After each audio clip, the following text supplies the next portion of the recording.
Assalamualaikum warahmatullahi wabarakatuh. Auzubillahi minasyaitonirrajim. Bismillahirrahmanirrahim. Wa izal jibalu nusifat. Apabila gunung-gunung dihancur leburkan. Kata-kata gunung-gunung dihancur leburkan juga sering bersandingkan dengan ketika langit dibelah, ketika bintang-bintang berjatuhan, ketika bintang-bintang dihilangkan cahayanya. Jadi Allah mengurutkan kejadian tentang penghancuran alam semesta itu sesuai dengan nalar, sesuai dengan logika.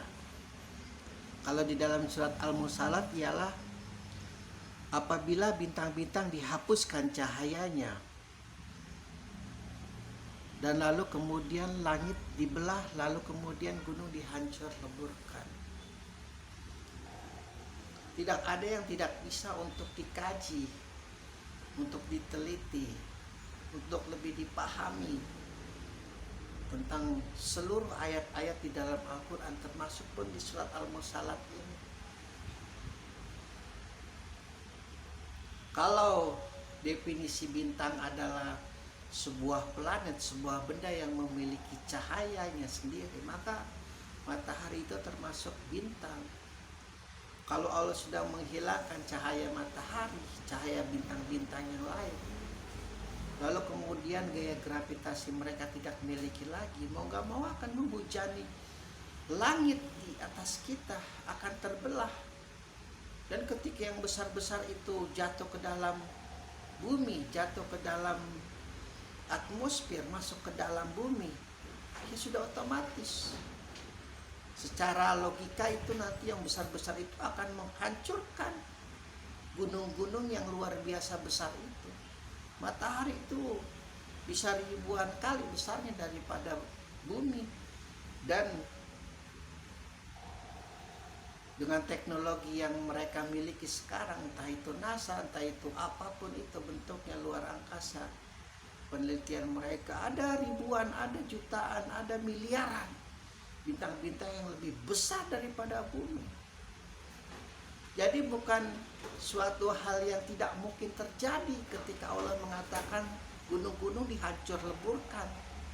Walaupun Allah memiliki kesanggupan untuk mempayakun tanpa ada sebab musabab gunung itu dihancur leburkan, karena dalam beberapa tafsir meyakini bahwa tidak perlu itu ada proses tubuhkan, tidak perlu itu ada proses apapun itu, pokoknya Allah kehendaki sudah tiba-tiba saja. Ya sah-sah saja kalau hal itu memang bagi sebagian ahli tafsir itu adalah suatu hal yang mustahil, suatu hal yang mungkin terjadi. Namun kalau diteliti ya memang sudah watak dalam Al-Quran itu sesuai logika, sesuai nalar. Bintang-bintang yang besar-besar itu akan jatuh ke dalam bumi, akan menghancur leburkan gunung-gunung. Gunung-gunung yang kita lihat ini yang luar biasa besar itu tidak ada apa-apanya ternyata. Kebesaran-kebesaran ciptaan Allah di atas kita itu ada yang jauh lebih besar daripada gunung-gunung. Entah itu mungkin hancur leburnya, meletus tiba-tiba atau bagaimanapun. Namun secara logika, ketika bintang-bintang dihapuskan cahayanya, maka mereka tidak akan memiliki gravitasi lagi, lalu akan menghancurkan langit sehingga langit terbelah, lalu akan menghancurkan lagi yang namanya gunung-gunung yang tidak mungkin akan kita bisa bayangkan itu bagaimana tanah itu bisa bertumpuk-tumpuk menjadi sebuah bangunan yang luar biasa tinggi, bangunan alam semesta yang namanya gunung-gunung. Tidak ada satupun gunung-gunung yang tidak hancur ketika kiamat itu datang.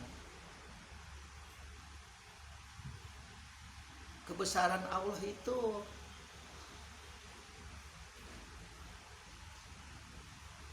selalu diikuti dengan kata-kata, selalu disandingkan dengan kata-kata di dalam Al-Quran.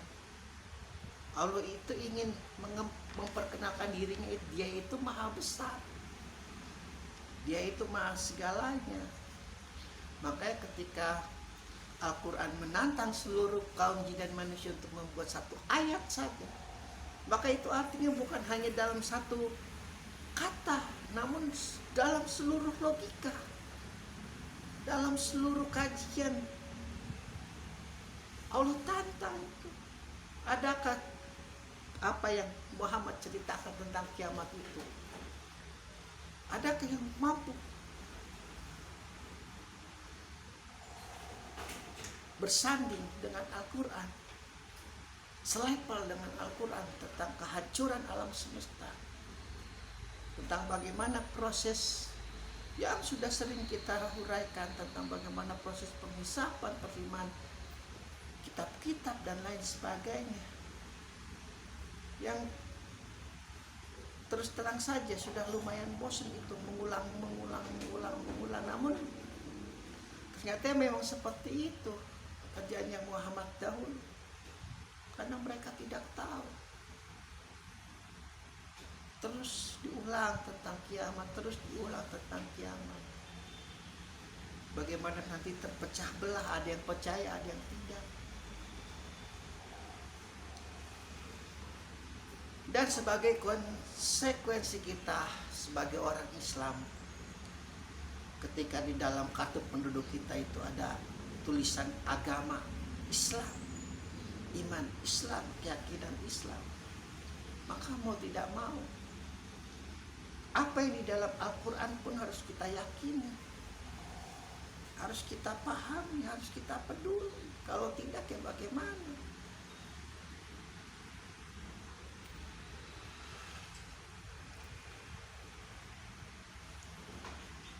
Ketika gunung-gunung dihancur leburkan, entah itu tiba-tiba meletus, entah itu nanti tertimpa bintang-bintang yang tidak memiliki gravitasi itu lagi saling bertubrukan. Apalagi kita temukan ayat-ayat sebelumnya yang sudah kita bahas, bagaimana bintang-bintang itu jatuh, planet-planet itu jatuh. Maka ada dua garis besar ini, bagaimana, apakah ada hamparan yang lebih luas lagi dari alam semesta sehingga sebuah berjatuhan ke sana, atau bagaimana alam semesta itu nanti kemudian menghancurkan bumi, sehingga Allah memastikan bahwa pada saat itu ketika terdengar sangkakala, maka dimatikan seluruhnya, kaum jin, malaikat, manusia seluruhnya, binatang, hewan, tumbuh-tumbuhan pun kalau bernyawa mungkin Allah matikan.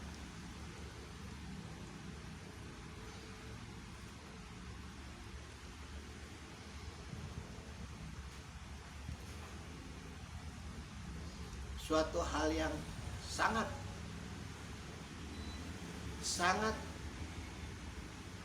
apa ya, kalau tentang kiamat itu di dalam Al-Quran itu suatu hal yang sangat besar, yang ayo, kalau kalian tidak percaya kepada Al-Quran, tidak percaya kepada Islam, buatlah sebuah cerita tentang proses penghancuran alam semesta ini yang ilmiah mungkin, yang sesuai nalar, yang sesuai logika.